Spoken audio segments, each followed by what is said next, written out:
Professor Iacopoulos, thank you for the kind introduction. And I would also like to thank Professor Kotsis, dear friend Vasilios, about his honorable invitation. I wish I was in Porto Heli right now, but I'm in Ioannina. And I will share my screen. Okay. So my lecture today is about CKD, stroke, and dementia. And the question is if there is a link between these entities. Professor Marinaki Smaragdi has very clearly shown that there is a high cardiovascular burden in our CKD patients, starting from the early stages. And we have to admit that during the last decades, we have focused only on the cardiovascular renal axis. But today we will focus on the kidney-brain axis that was rather neglected, and during the last decade has come to the spotlight. So in my talk, I will try to present relevant, robust epidemiological, clinical, and experimental data supporting the theory that it's a strong link between CKD, stroke, and dementia. And I will start by showing epidemiology between CKD and risk in our CKD patients. Actually, stroke is the third cause of death in our CKD patients. There is a strong association between these two entities. It starts early in the course of CKD, and as you can see, the incidence of stroke in non-dialysis CKD patients is 13.4 per 1,000 person years. It goes up to 25.3 in dialysis patients, and it remains significantly high in kidney transplant recipients. Recent data from US renal data system show that almost 90% of incident end-stage kidney disease patient had a previous cardiovascular accident or a transient ischemic attack.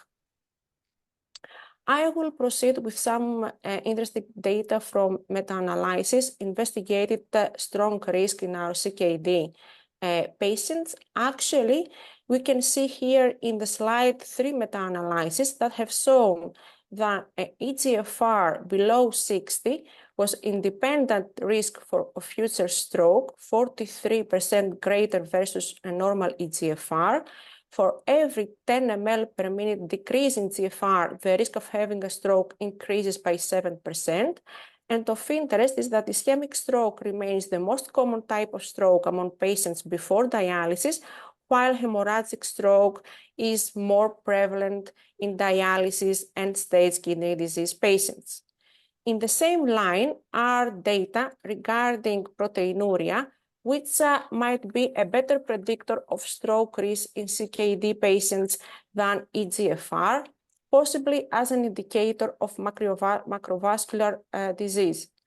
Again, we have 3 meta-analyses here. I will focus on the last one, the third one in the slide, that it was published in NDT in 2015. It included 63 cohorts, 2 million participants, and 20 randomized controlled trials showing that a 25 milligram per millimole increase in ACR was associated with a 10 increase in the risk of stroke. And the effect of albuminuria was independent of the effect of GFR. Well, not only the incidence of stroke is high in CKD, but also uremia is associated with worse stroke outcomes, as you can see here in the figures, greater likelihood of hospitalization, dialysis, and higher short and long-term mortality. It is very difficult, we know, to discriminate between the net CKD effect from the coexisting risk factors effects on the cardiovascular burden of our CKD patients, no matter well we adjust for confounders during our statistical analysis.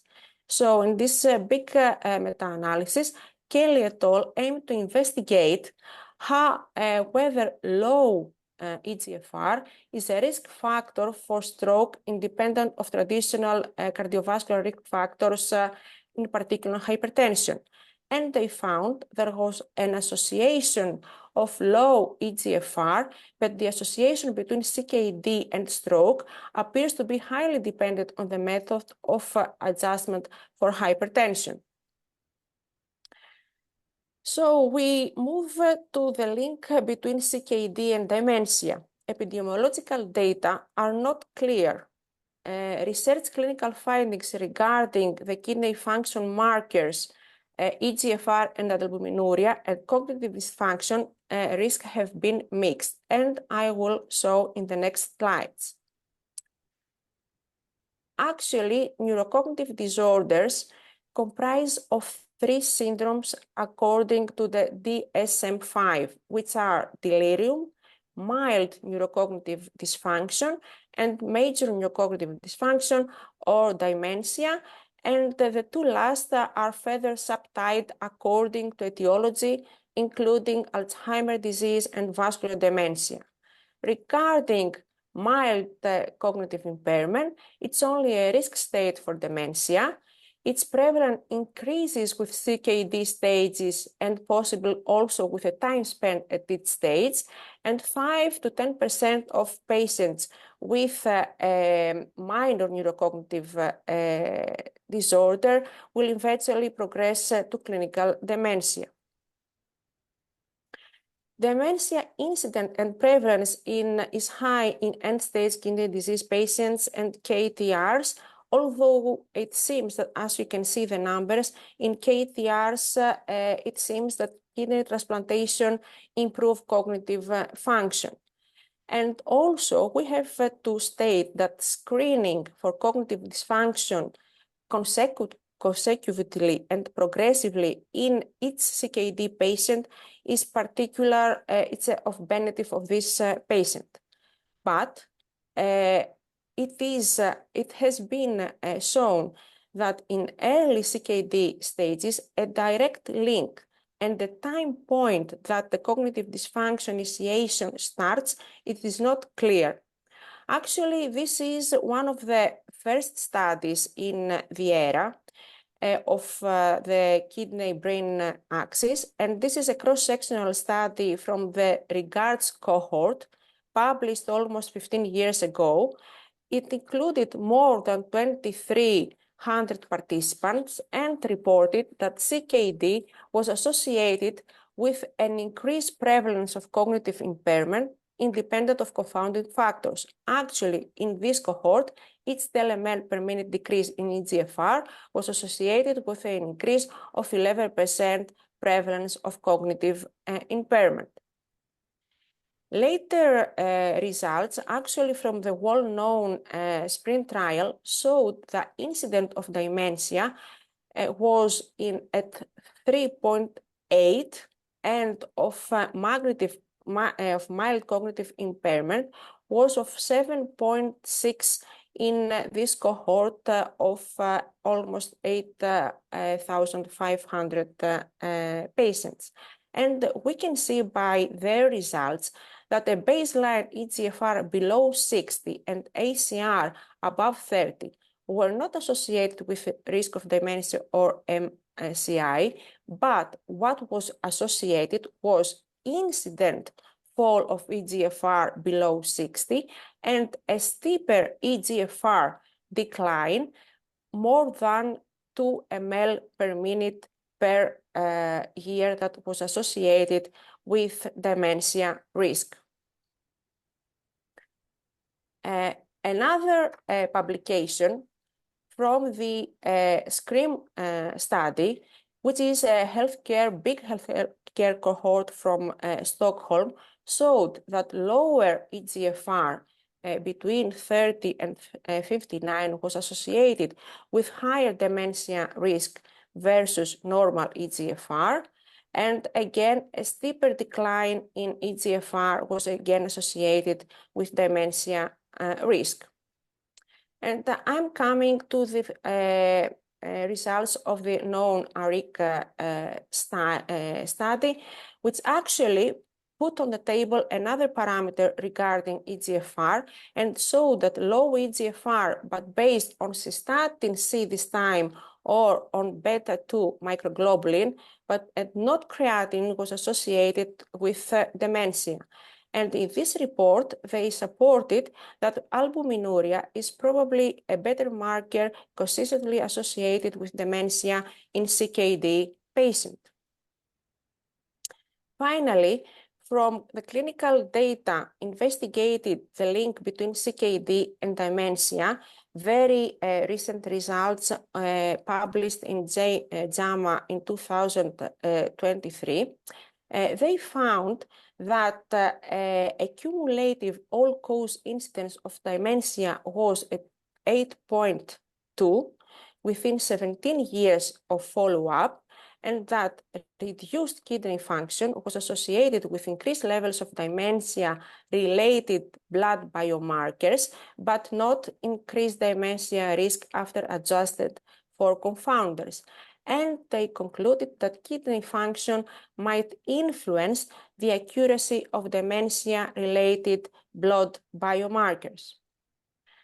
Possible reasons for the discrepancy between studies, and as you can see, big studies regarding MCI and dementia in CKD patients, might be the difference in study design, the difference in outcome ascertainment, detection bias, survival bias, or reclassification bias.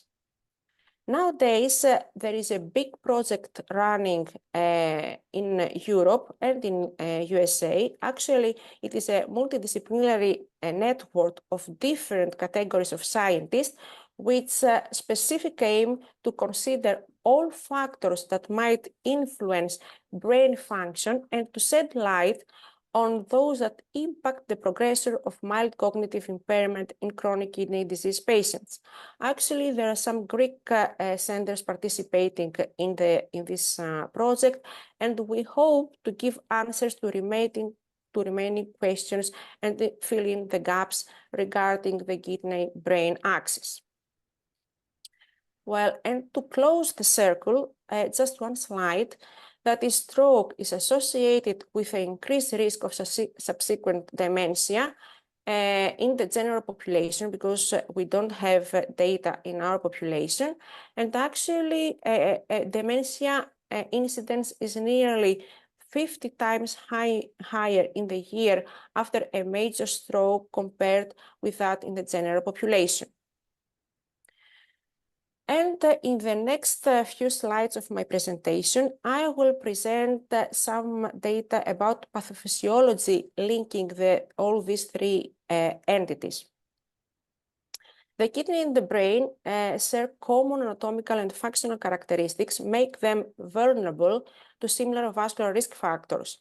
Actually, these two organs require continuous stable high blood flow in a low vascular resistance system.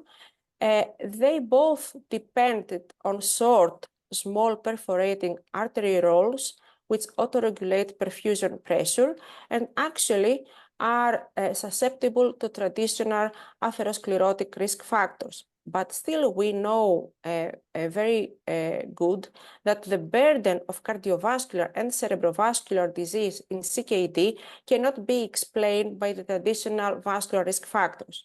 So in this slide, you can see a complex puzzle of pathophysiological mechanisms implicated in the kidney-brain pathophysiology axis, such as uremic toxins, endothelial dysfunction, oxidative stress, direct neuronal toxicity, inflammation, and also factors related to renal replacement therapy in patients in end-stage kidney disease.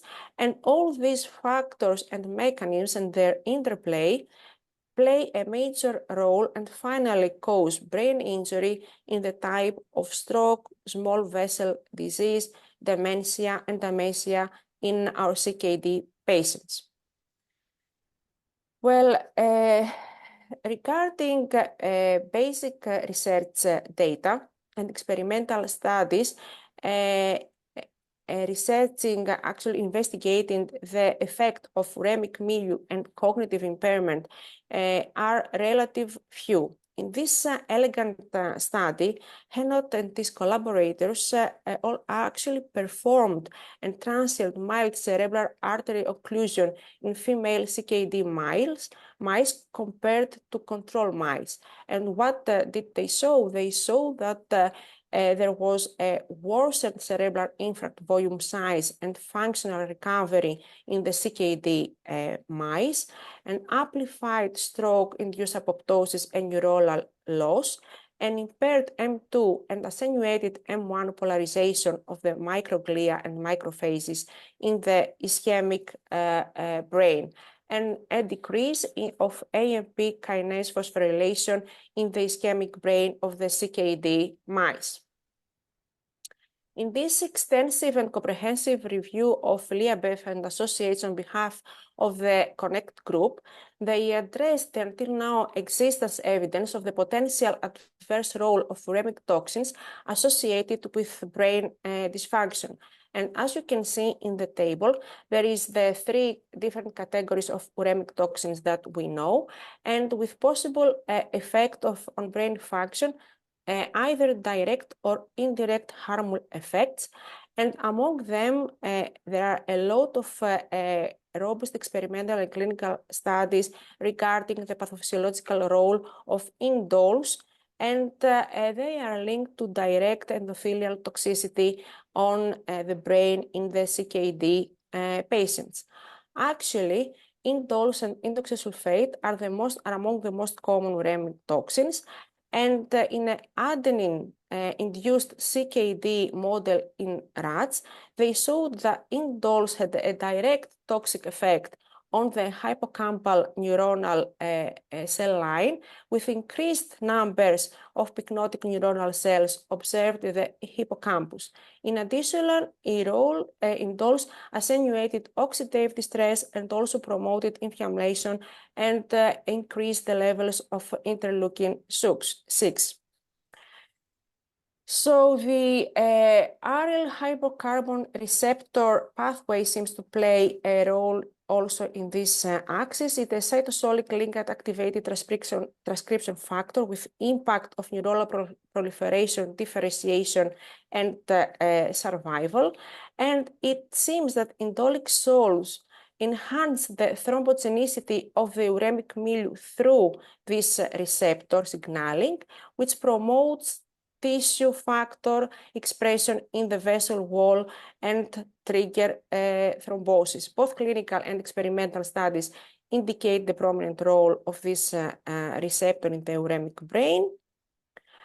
And also, it seems that the blood-brain barrier dysfunction is associated with neurodegenerative disease and chronic systemic diseases like hypertension, diabetes, and CKD.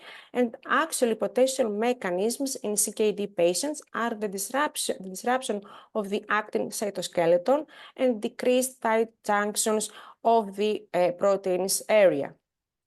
Recently, in JAZZ in 2020, Bobot and their team showed that the cognitive impairment in uremic rats correlate with serum level of indoxasulfate and blood-brain barrier dysfunction as detected by SPECT and CT imaging. And in particular, in the non-CKD aryl receptor knockout mice were protected against this indoxasulfase disruption, showing similar relative brain content in the DTPA technetium regardless of the administration of indoxasulfate. Also, there is a strong association between cerebral small vessel disease and CKD, and it seems that the lesions are the white matter hyperintensities, which is called as leukoareosis, silent cerebral infractions, perivascular spaces, and also cerebral microbleeds. So brain imaging studies, clinical studies in CKD patients had identified the association between kidney biomarkers and the structural changes underlying cognitive impairment and uremia. On the left part of the slide, you can see the study by the Sepak and colleagues, which managed to show that reduced GFR is associated with reduced brain volume and increased white matter lesions, while Vemuri et al. In the BRIC study showed that only higher ACR was associated with increased odds of cortical and lacunar brain infarcts and microhemorrhages. Last but not least, I will refer to end-stage kidney disease patients, which we saw that had the higher incidence and prevalence of cognitive impairment and dementia. And they showed that these patients are at risk of global and regional cerebral hyperperfusion and subsequent cognitive impairment. In particular, they show that there is increased susceptibility to cerebral ischemia during hemodialysis stress due to inflammation, vascular calcification, and comorbidities. And this is my last slide, which I will summarize the results and say that CKD is an important risk factor for cerebrovascular disease. CKD frequently complicates routine stroke risk prediction, diagnosis, management, and prevention, and is associated with worse stroke severity outcomes. The link between CKD and cognitive dysfunction still remains a challenge. We have to elucidate the pathogenesis between these two entities. It is necessary in order to treat better our patients. From an epidemiological point of view, it's crucial to discern independently causal association from intermediate mediator confounders and epiphenomena. And of course, ideally, we need large epidemiological prospective studies like the CONNECT project that will shed light and give questions to the gray zones in this very interesting, I think, kidney-brain relationship and axis. Thank you very much for your attention.